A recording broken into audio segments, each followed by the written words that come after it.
Good to see everybody. We'll just sit tight for another minute or two while folks are still joining.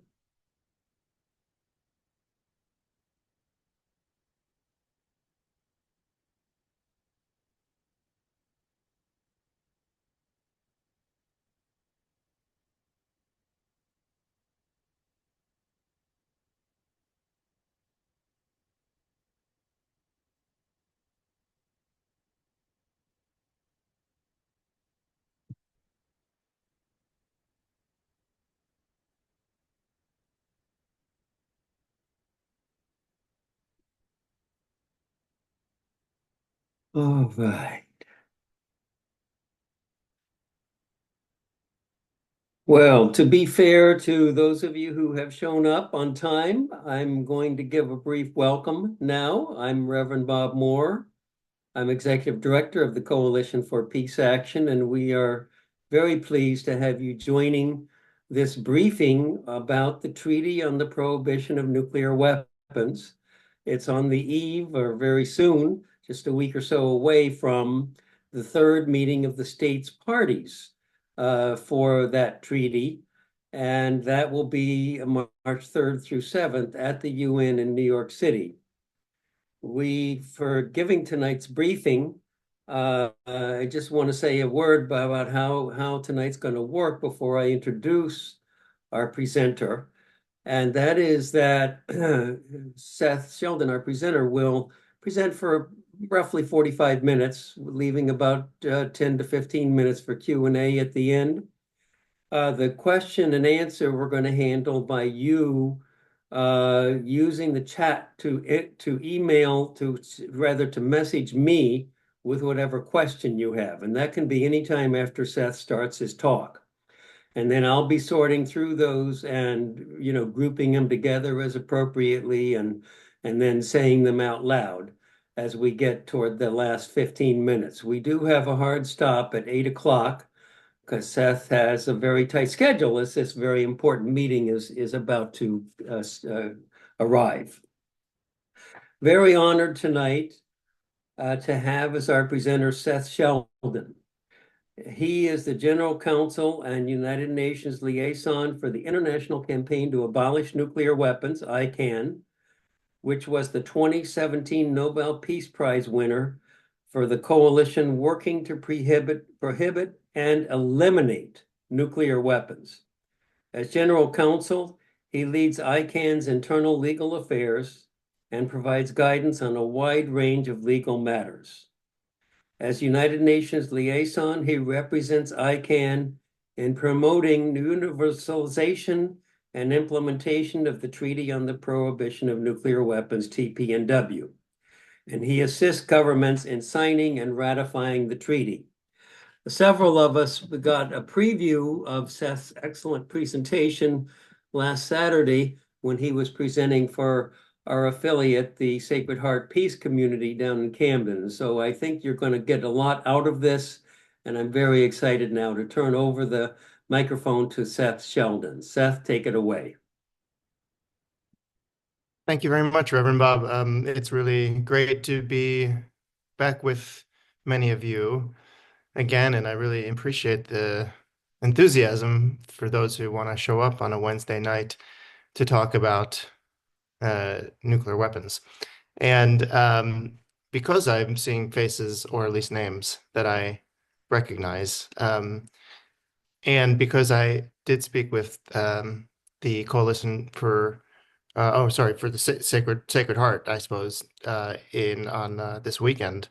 I guess I didn't want to bore anyone with, and so when I think about what we should talk about, I was wondering if people were already, first of all, planning to come for the third meeting of states parties in any way from this community, and if so, that of course we could speak more specifically about what's happening. We will talk about what's happening there in any case. Or if anyone has been to either the first or second meeting of states parties. The first one was, yeah, Martha will be coming. Okay, that's great. and John.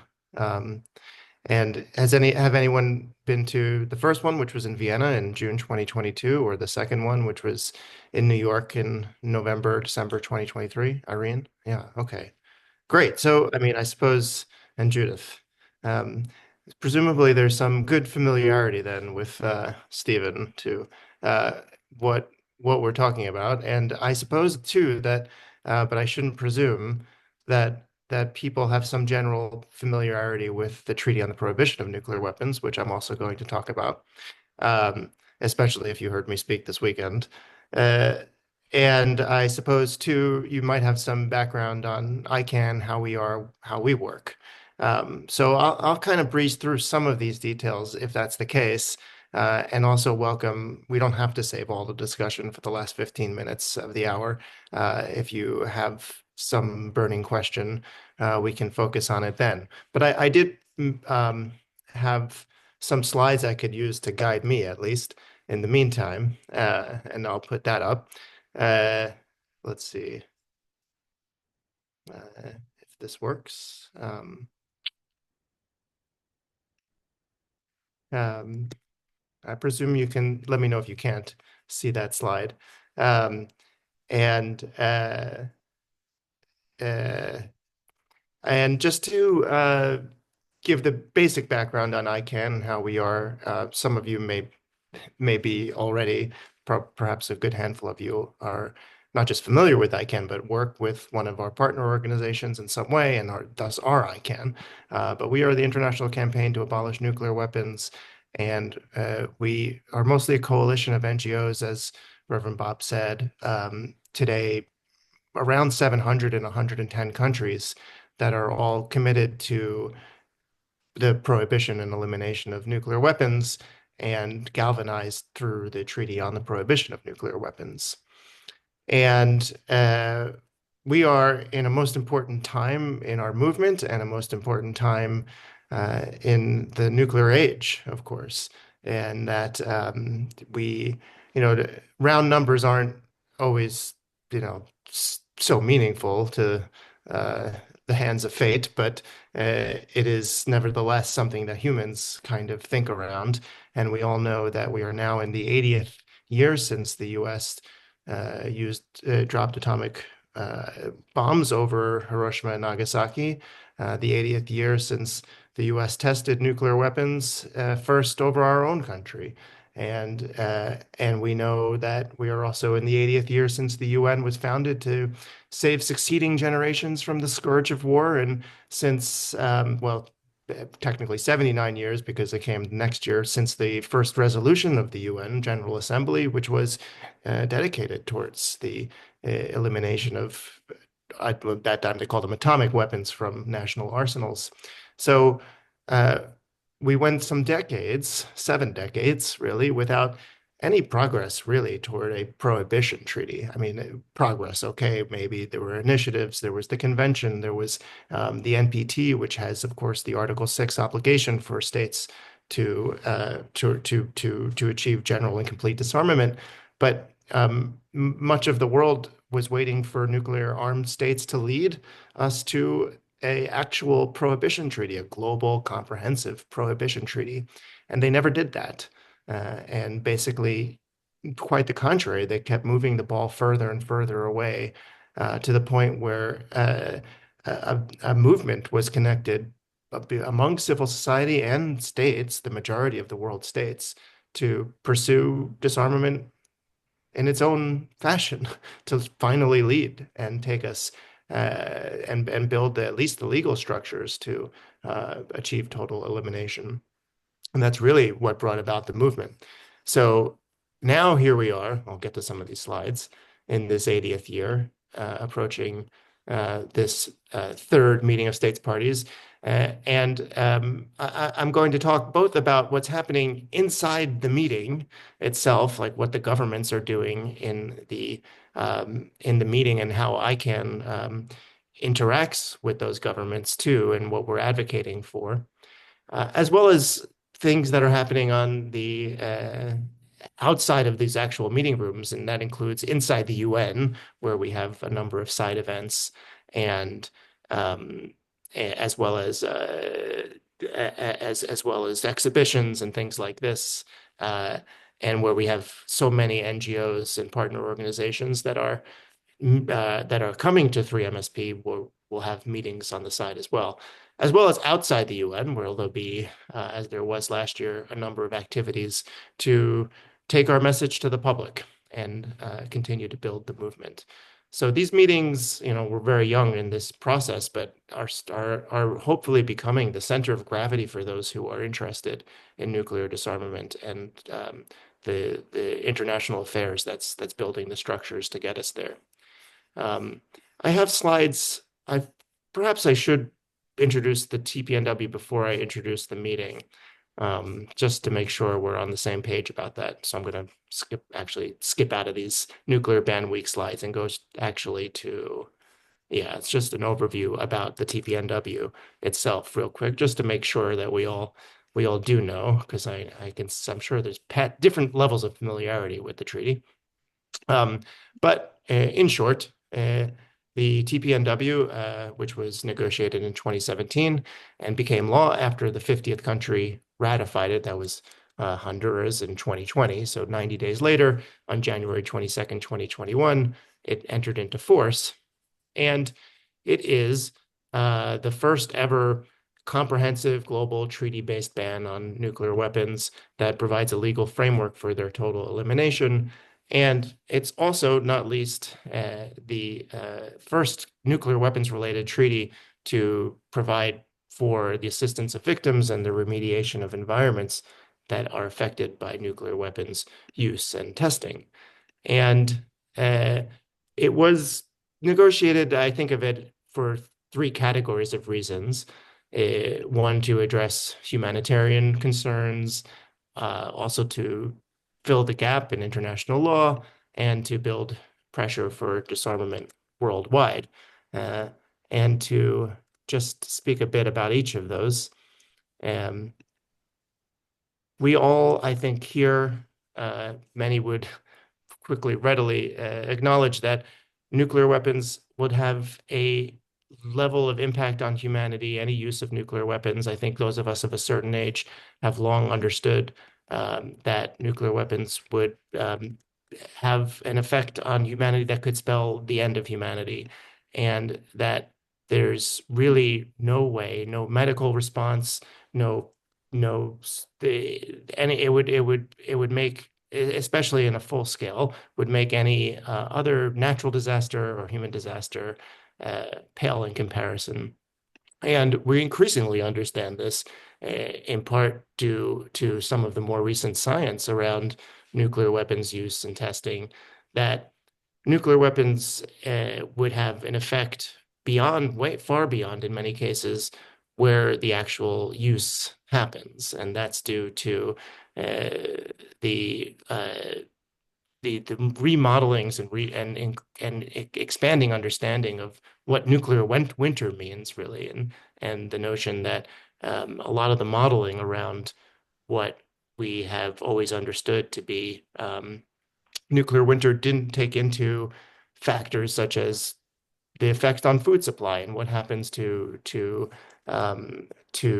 the ability to produce calories far away from where the use happens because of the way that climate change is exacerbated by use of nuclear weapons, and the effects of all of this soot and debris from any use of nuclear weapons over an industrialized area or a populated area that would loft into the upper atmosphere, block out the sun, and cause cooling in a way that could have, depending on which way the wind blows and clouds move, effects far away from where the use is.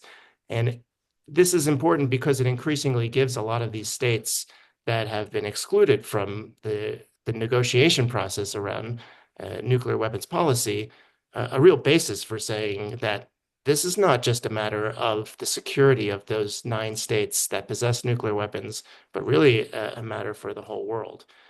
Something we've always known, but it's becoming increasingly apparent, and thanks to the developing science. And the notion that if we do not prohibit and eliminate the weapons, there really is no other guarantee of the safety. Some of this, I think, seems like a very uh, basic understanding, but you really need to, or something that we would all agree on, but you really need to walk states through those steps to have gotten to where we've gotten. Um, and the second component that, there really is, before the TPNW, no other global ban treaty to work with, the way we see for other weapons of mass destruction.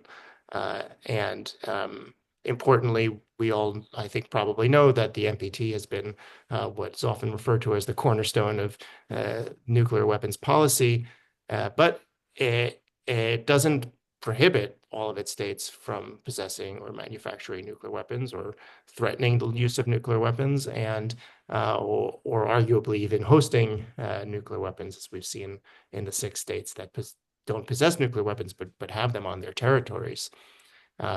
We do have these very comprehensive prohibitions in nuclear weapon free zone treaties, but they only relate to those geographic regions.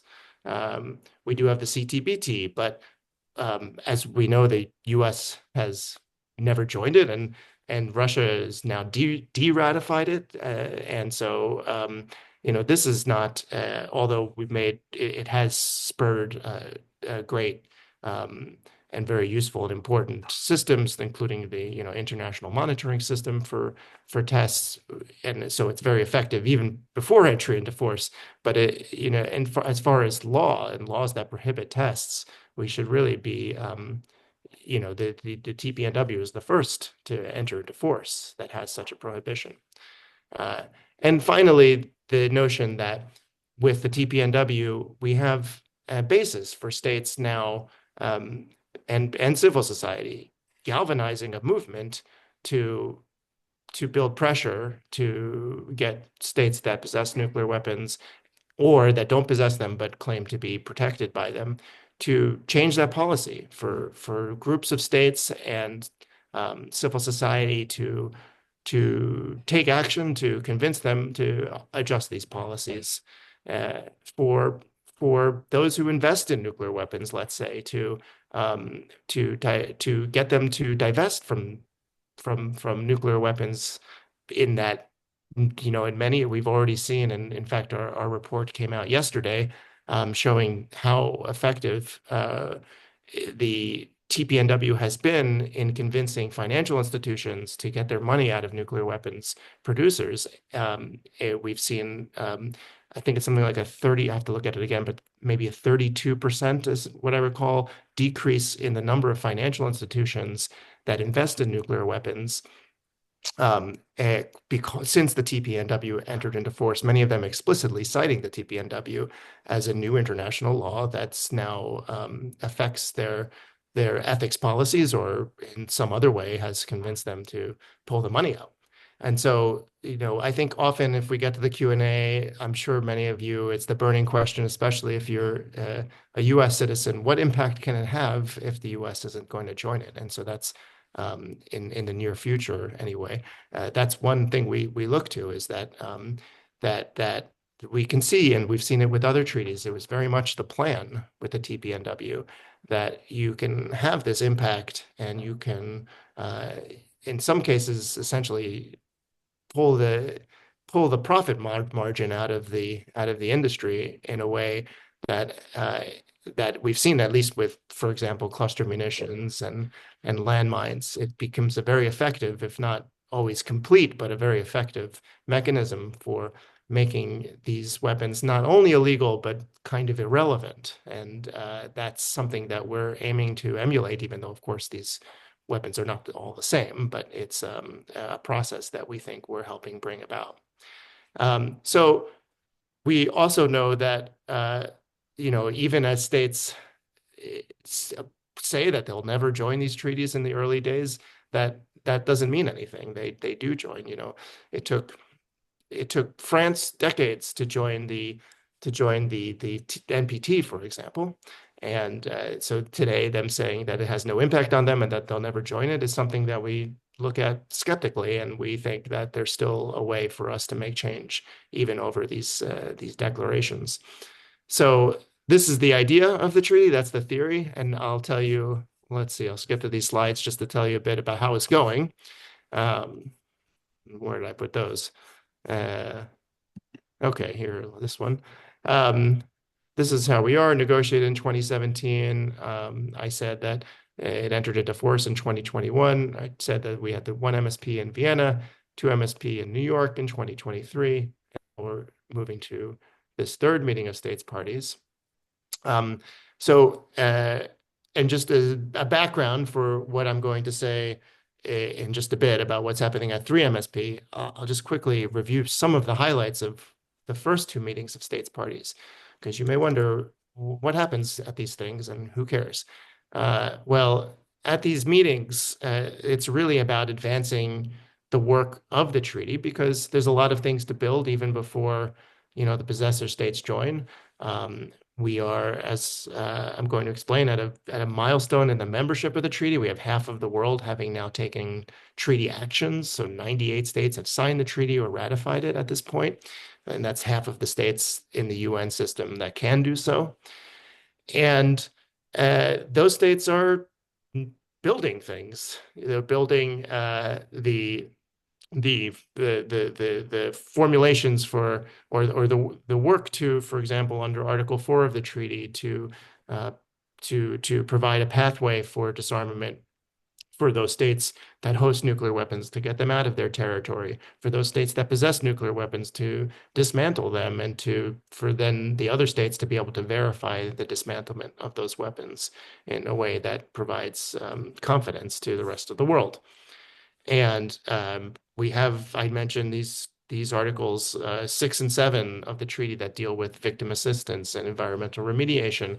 So that's something you can do right now, even before the possessor states join. You can help people who have been affected by past nuclear weapons use and testing, and we're building that under the treaty. So I'll get into a bit of detail on that, but the basic idea is at the first meeting of states parties, what we saw was at that time, I think there were 60 states around parties that met in Vienna and adopted, most notably, this 50-point action plan with 50 different actions called the Vienna Action Plan that set in motion a number of work processes to take forward the work in an intersessional session. So basically, between the first meeting of states parties and the second meeting of states parties, you'd have states lead certain processes that were set up to basically implement the work. And I'll talk more about those working groups and point you to where you can learn more about them.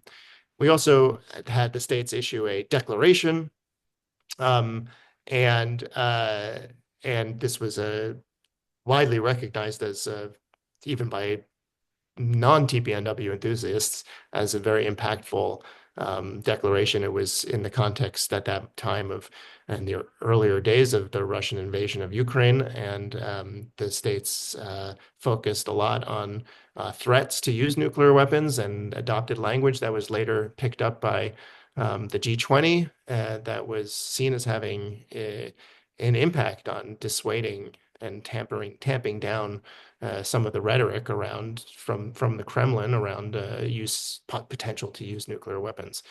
Things like this, of course, don't solve the problem. The only thing will solve the problem ultimately is the elimination of nuclear weapons. But it's an important, I think, to see the way in which the processes on the way can still have an effect. That was the first meeting of states parties. The second meeting of states parties was that it was in New York in November 2023, and it was kind of more of everything in a way. In terms of certainly there were more meetings. It was 10 sessions at the UN over 5 days, the same way that 3MSP will be. We had more states parties. We had more participants. There were 95 states that were participating in some way. 35 of them were not states parties. They were observing the meetings. And I could talk more about what that means. We had 122 NGOs that were participating. I recall there were more than 700 UN passes issued, so it was a very dynamic and exciting environment. And again, even by people who don't like the TPNW, they recognize it as the most inclusive treaty process that, especially in the nuclear weapons space, that we've seen, the most progressive, the process that's focused on centering affected communities, people who have been affected by nuclear weapons use and testing, and uh, and centering their testimony and including them and giving a role to civil society. ICANN has is in the coordination committee of the TPNW states. So this is also a very unusual role, but we're built into the rules of procedure as observers. And so we've been part of the intercessional process and going to the consultations and the meetings and the working groups throughout this one MSP to two MSP and now two MSP to three MSP process. Um, I'll get back to that, but I'll just tell you a bit more in terms of the numbers and the politics uh, Ratified. that where we are in terms of who's joined. We have today 73 states that are states parties, we say. They're fully bound by the treaty because they've ratified it or they've acceded to it. A slightly different process that for our intent purposes means basically the same thing. Then there's another 25 states that have signed the TPNW but have not yet ratified it or acceded to it. So we call them signatories. They're not fully bound by the treaty, but by signing it, they indicate their intention to join. And under the Vienna Convention, they are they in the meantime are prohibited from frustrating the purpose of the treaty. And it's the process for doing this is sort of my bread and butter work. So I get very excited about talking about how these states do join it and what it means to sign versus ratify. But I'll save that in case there are any questions and just keep talking about how we're doing.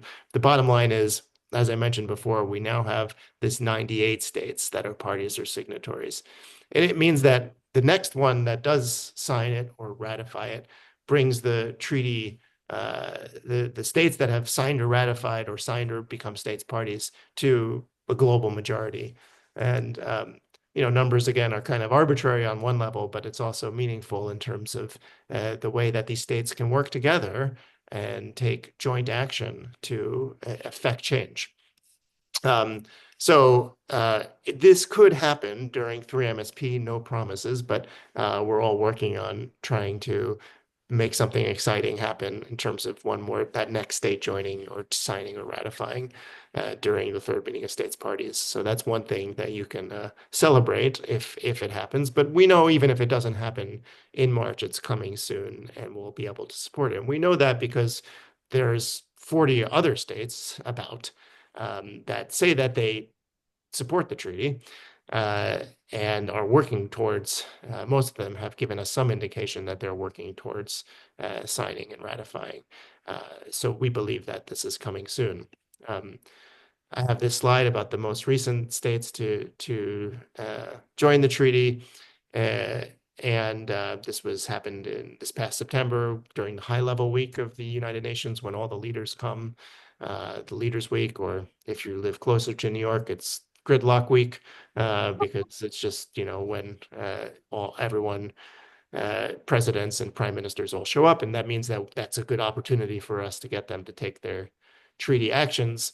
Among those three states that took those treaty actions, Indonesia is the fourth largest country in the world and is now our largest state party. It's worth noting that I think that another sort of myopia that we might come with, I'm a fellow US citizen, so I perhaps can frame it this way, but this notion that, this isn't going anywhere until the US joins because the US is the most important state or something like this in this process. And that big states in general don't support this. And that's not really true. The treaty has now, of the 10 largest countries in the world, the treaty now has 5 of those as supporters as signatories or states parties. And the other five, the U.S., France, China, Russia. I mean, those are of course important challenges to overcome, but they're not the whole ball game. There are other influential states in the process that are part of the treaty. And so this is a slide that you can get at that I pulled off of what this publication called the Nuclear Weapons Ban Monitor that also was just updated. So another report that has I mentioned before the report about divestment, the Don't Bank on the Bomb report that was published yesterday. This report, the Nuclear Weapons Ban Monitor, is about to be republished in I think March 2nd or so. And this is, basically going to give you all the stats, including examining the TPNW support by region as well. So um, now I'll just go back to my slides on the third meeting of states parties and tell you a bit more about that and what's going to happen. And this slide is about what's happening inside the UN. And I asked at the beginning who's coming. Um, and I would like to encourage everyone to come, although if you uh, do not work with one of those organizations, those NGOs that's already registered for the meeting, it might be a little tricky to get on a delegation at this point. It's too late to register an organization for the meeting. But if you work with an organization that's already registered, then you have until February 24th to make sure that you're on their delegation list.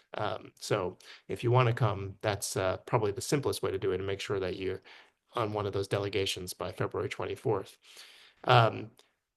Alternatively, if you work with an organization that has ECOSOC status or DGC status with the UN, then you can perhaps get in that way. You can get a pass, an annual badge or something like this, or then you can actually enter the UN. You could just show up at the Trusteeship Council chamber. Nobody might be intending to come who's not already coming. So that may not be useful information. But if you do participate as an NGO, this gives you the ability to submit working papers, although that deadline actually just passed. So maybe that's not so helpful either. But it gives you the ability to make statements potentially, and certainly to attend or participate in the side events. So here's what's happening.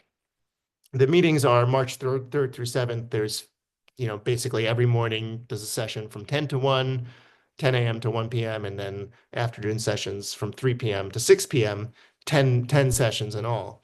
And at those sessions, I kind of pulled this off of the official agenda, but just to summarize how it's going to go. First, there's what they call a high-level segment where if there's any foreign ministers coming, there will be a few, and deputy foreign ministers or people of this level, they get to speak first in general. And after they do, we begin what they call the thematic debate of the treaty process or of the meetings.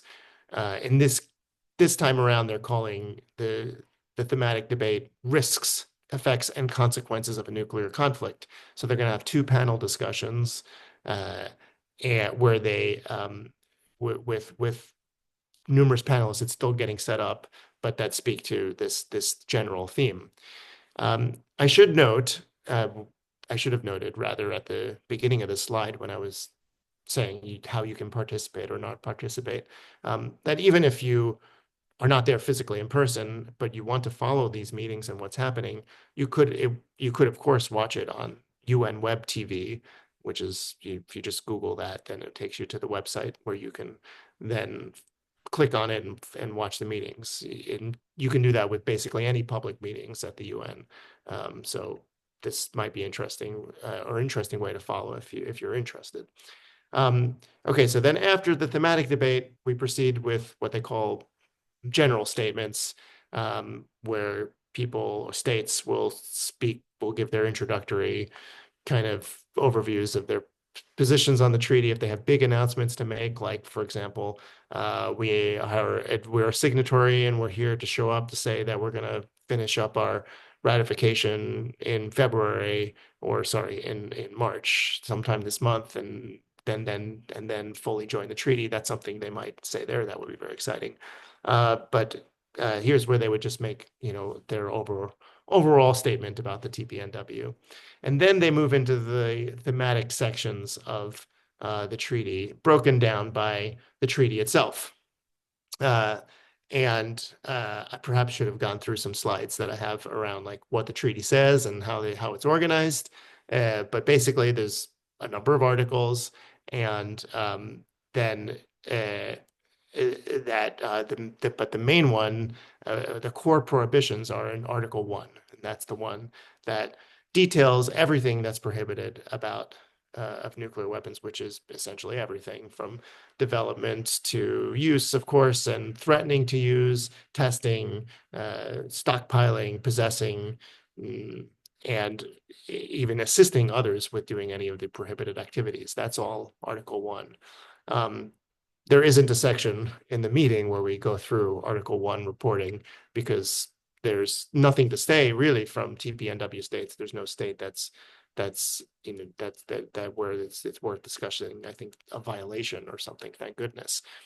So they start with Article 2, which is just basically a report on where we are with states declaring the status of their nuclear weapons, or non-nuclear weapons status in the cases of TPNW states, saying that they don't have any. And then we move on to the report from the Article 12 Working Group, which is the one that deals with universalization of the treaty. And universalization, broadly speaking, is about what states are doing and they're obligated to do under Article 12 of the treaty to get more states to join the treaty. And there's a working group that was actionized by the Vienna Action Plan. And in this intersessional process, it's being led by South Africa and Uruguay. And they have been leading the work to get states to join and also to spread the norms of the treaty. And there's around 16 actions in the Vienna Action Plan of 50 actions that deal with universalization. And then we have a report from the working group on Article 4.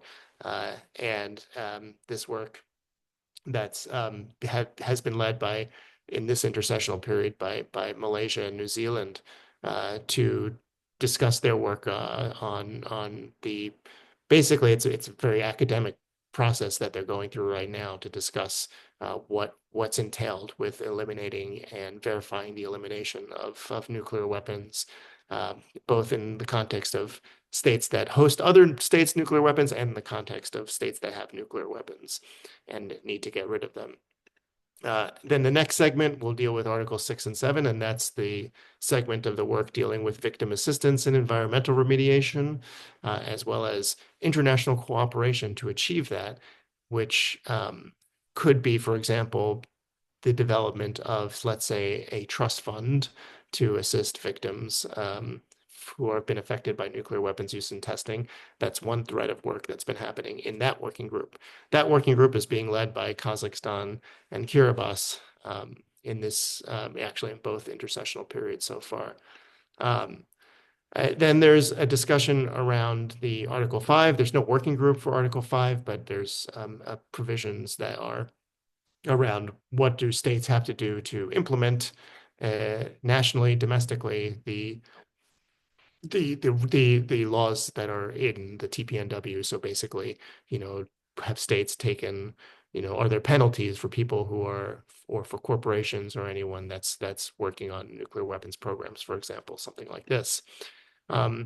We also excitingly have actionized under the treaty what we call the Scientific Advisory Group.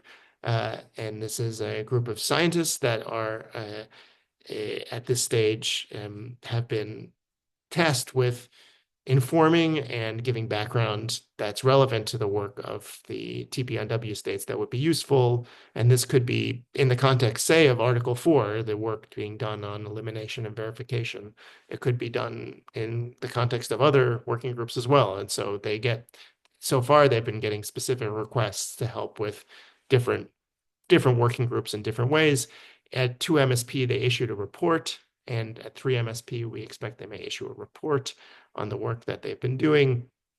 And they've had already a number of achievements, including at the second meeting of states parties, helping spur this new thread of work that was advanced then by a resolution co-sponsored by Ireland and New Zealand to bring about the first ever uh, uh, review of new science that's been conducted around nuclear weapons war and what happens in the event of nuclear weapons war.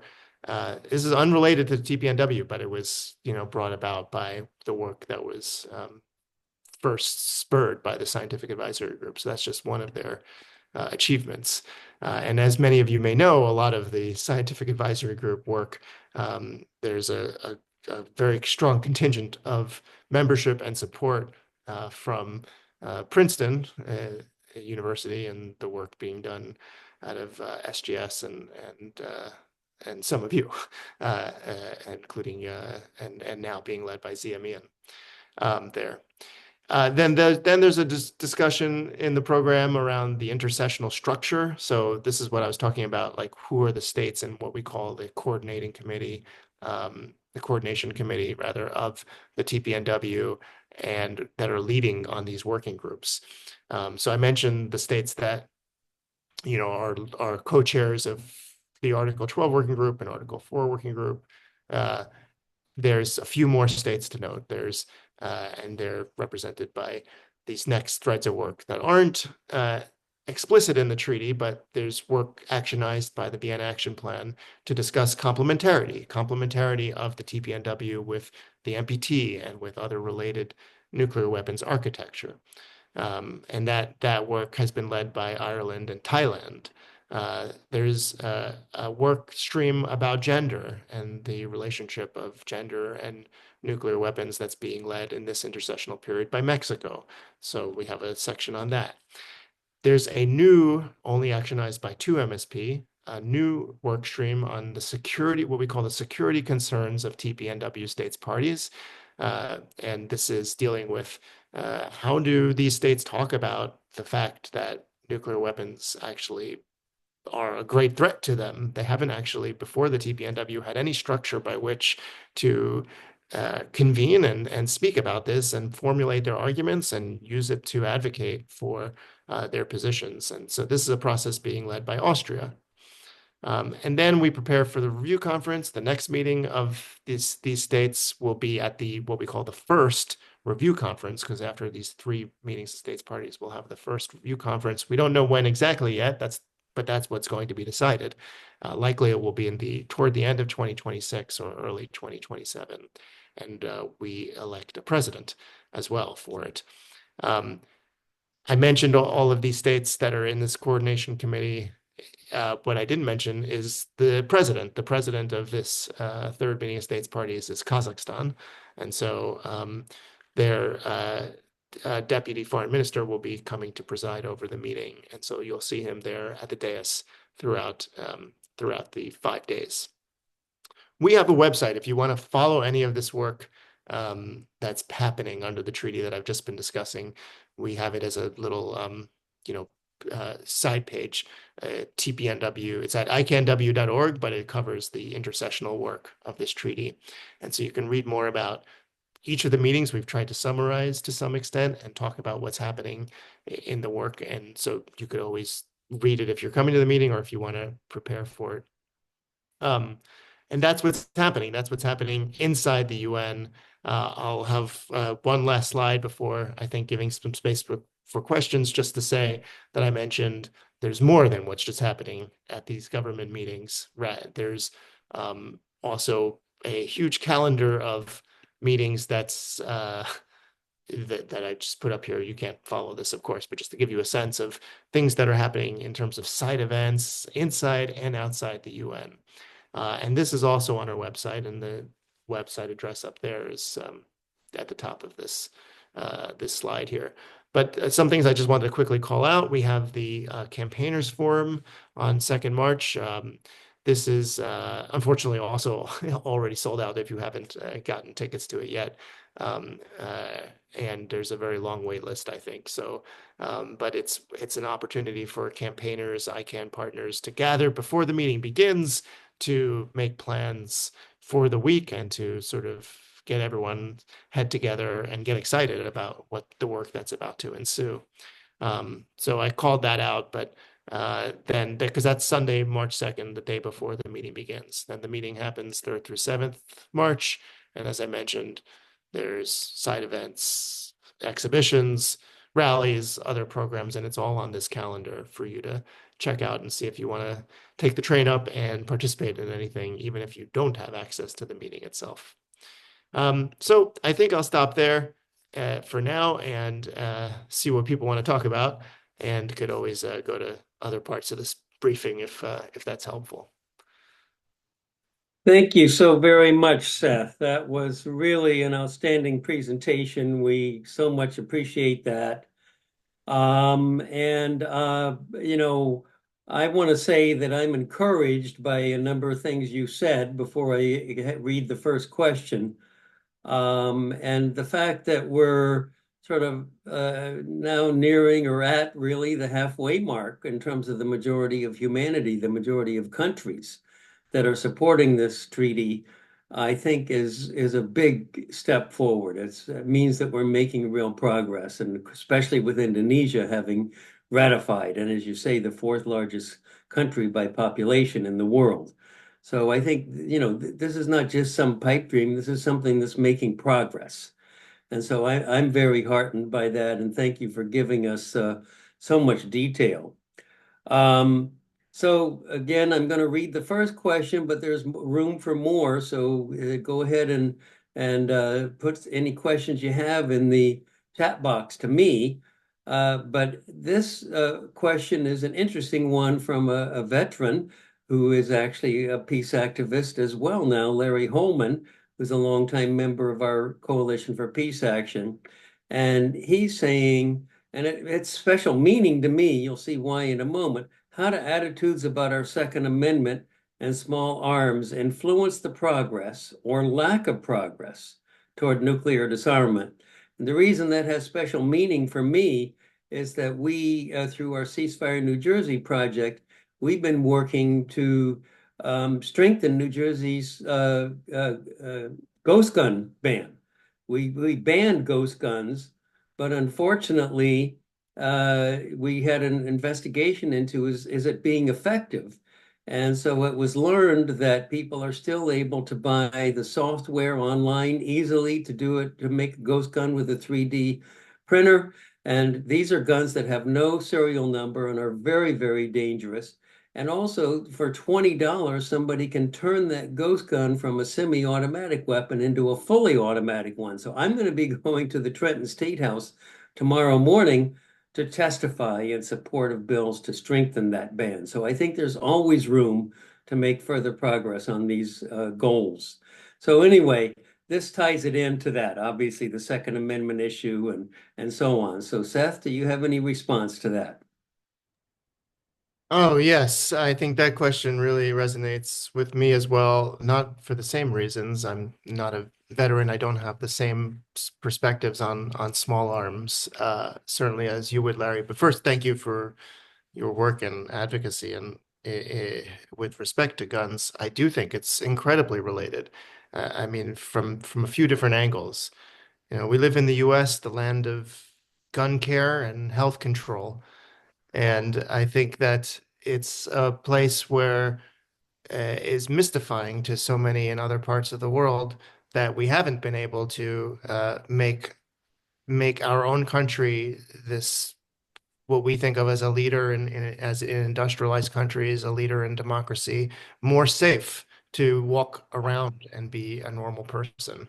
Um, and the ethic around the Second Amendment and the very popularized notion that the only way to stop a bad guy with a gun is to be a good guy with a gun has is very analogous in my thinking, even though of course there's very different dynamics and I recognize the ways in which it's an oversimplification, but very analogous anyway to the notion that we as the United States uh, uh, put on the rest of the world that nuclear weapons and having or provide us a strong deterrent to prevent others from taking taking aggressive action toward us and protect us from engaging in dangerous conflict. That's patently false just by the fact that you can the U.S. is involved in more conflicts around the world than any other country, and certainly in the post-war period has been, uh, and that if you look at a lot of the academic analysis around the questions and these notions around deterrence, it's it's it's very provable that nuclear weapons um, that countries that have nuclear weapons are no more likely to be attacked and no less likely to be attacked than countries that don't have them, but they are certainly more likely to be engaged in conflict. And it's all part, I think, of an ethic of conflict that I think can be traced to even down to small arms. And reshaping the way we think about this is the entirety of the process. When we talk about nuclear disarmament, um, and the challenges of nuclear disarmament, it is unlike, let's say, some of the other great crises of the world, climate change and economic inequality. It is really just a decision to do it.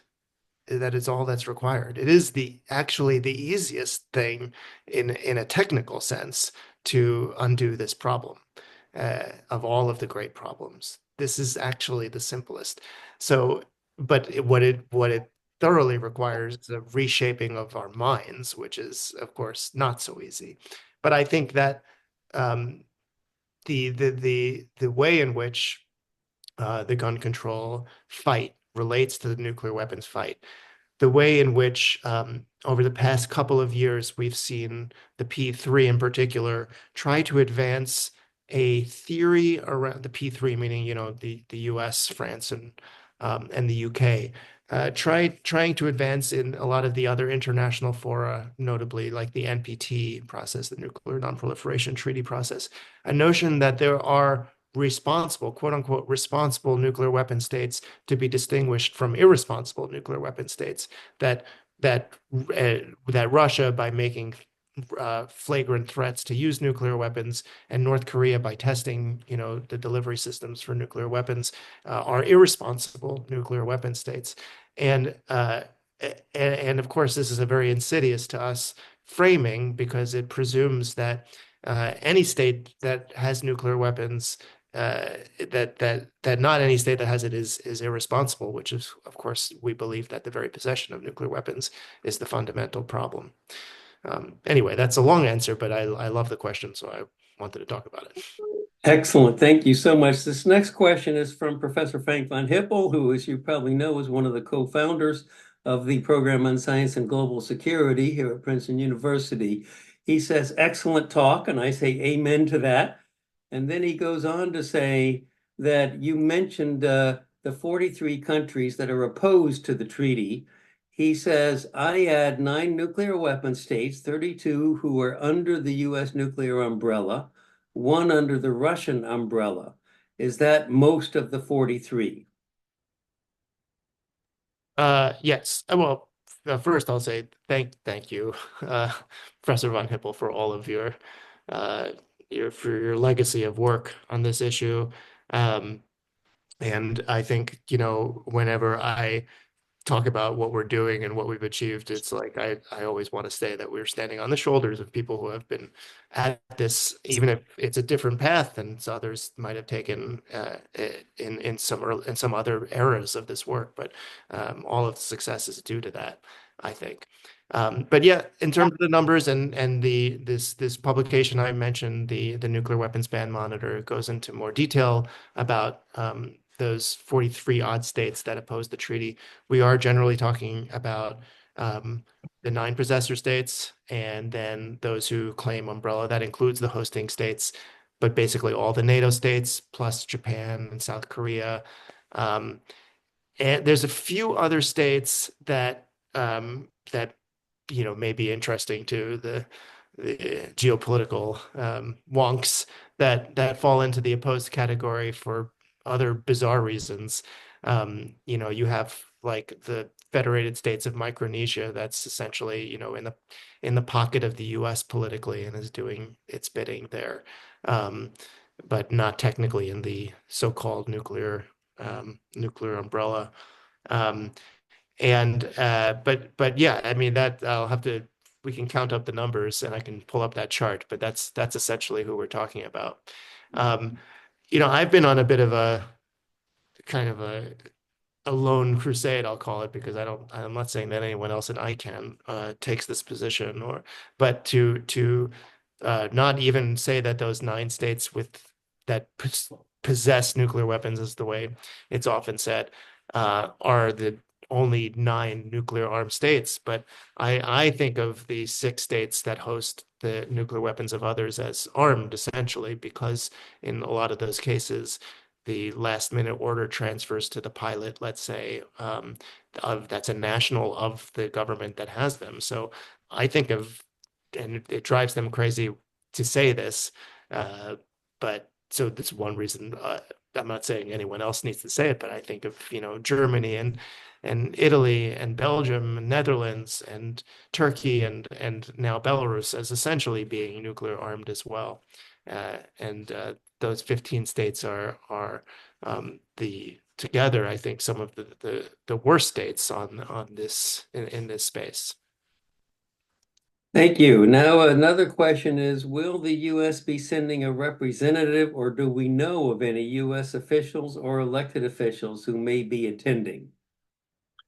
Oh, I'm so glad that question was asked because that was a slide that I should have mentioned. Because when I think Okay. of things that people could do, um, this is very much something that we could still work on. And I hope even if it doesn't happen before 3MSP, that some of you will continue to work on making this a little better. The short answer is, as of now, no. The U.S. did not observe the first meeting of states parties, did not observe the second meeting of states parties, and I at this point presume they do not intend to observe the third meeting of states parties. But some of the NGOs in the US, ICANN's has around 60 or so partner organizations in the US, and some of them have been very active in campaigning for the government to observe, and saying it's a no-brainer. You've heard these comments from our new president over the last couple of weeks about declaring his intent to pursue nuclear disarmament. Why wouldn't you come to this meeting if you're serious about that? This is the place where nuclear disarmament is happening. Um, Now, as to other electeds, and not from the government, but Congress people, let's say, I note that one of the events that's happening during Nuclear Ban Week is on March 3rd. There will be a parliamentarians conference.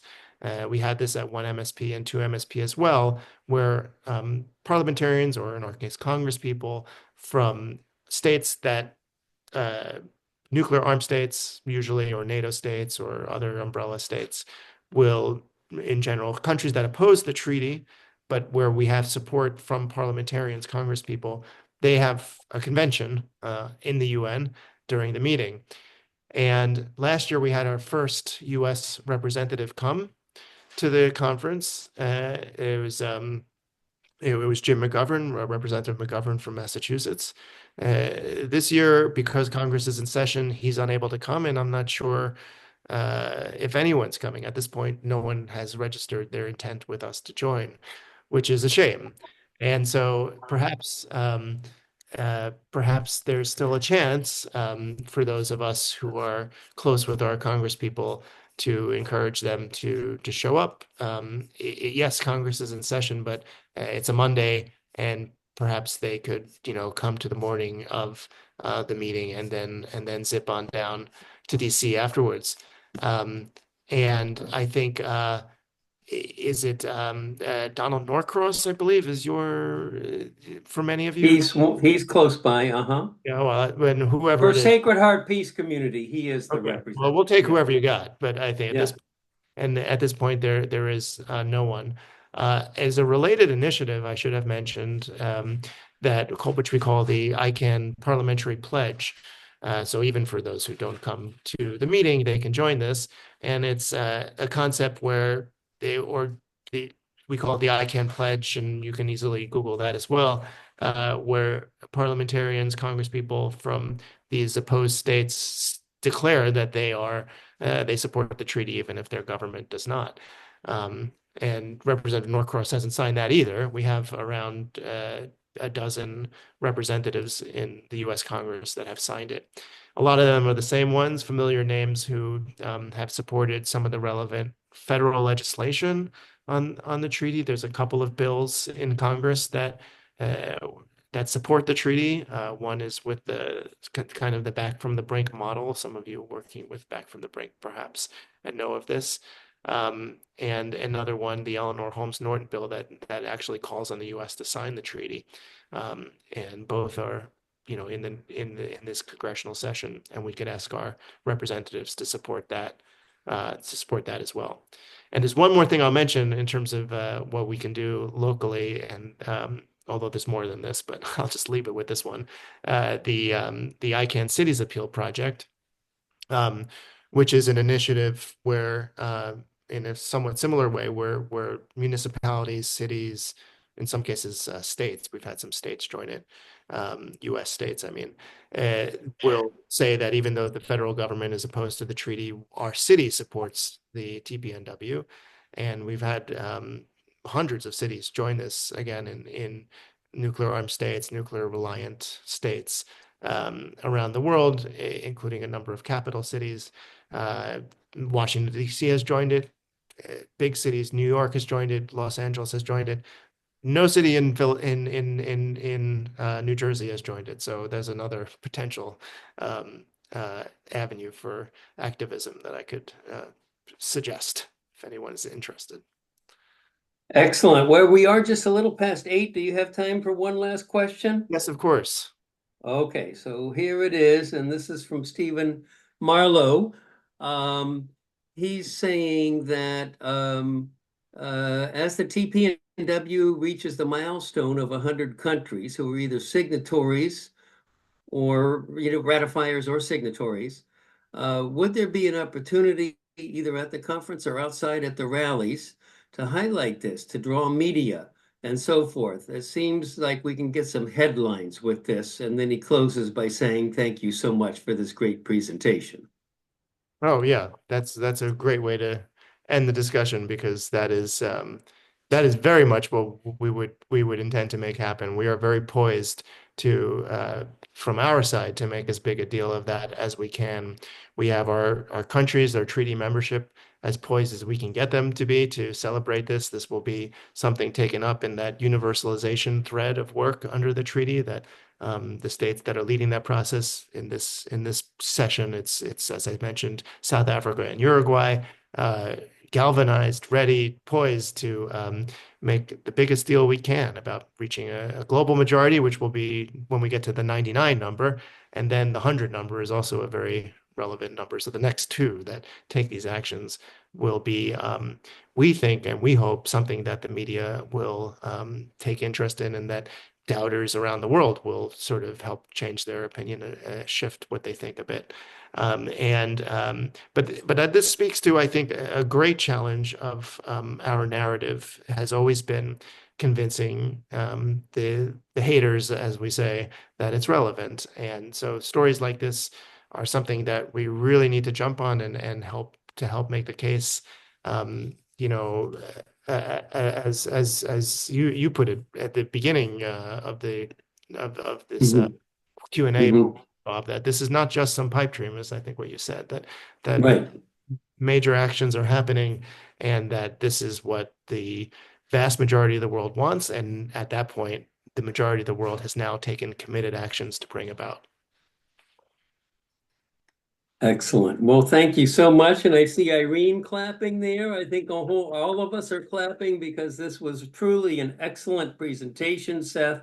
And just as we close, I just want to remind people of something I mentioned earlier, that these bills to strengthen the ghost gun ban and close the loopholes about it are coming up in the New Jersey legislature tomorrow. I think pretty much all of you on this are New Jersey residents. So if you didn't see the e-blast I sent earlier today that lets you email your New Jersey assembly persons in the New Jersey legislature, please go to our website, and it's at the top item under Take Action. And so far, by the way, talking about being encouraged, I'm very encouraged that 750 people who received this email have already emailed their assembly persons. So this is a very strong rate of response. So please support all of this because it all fits into a unified approach to nonviolence and peacemaking. Thank you. God bless you. Everybody have a great rest of your evening. Thanks again, Seth. Thanks everyone for being here. It's really fun.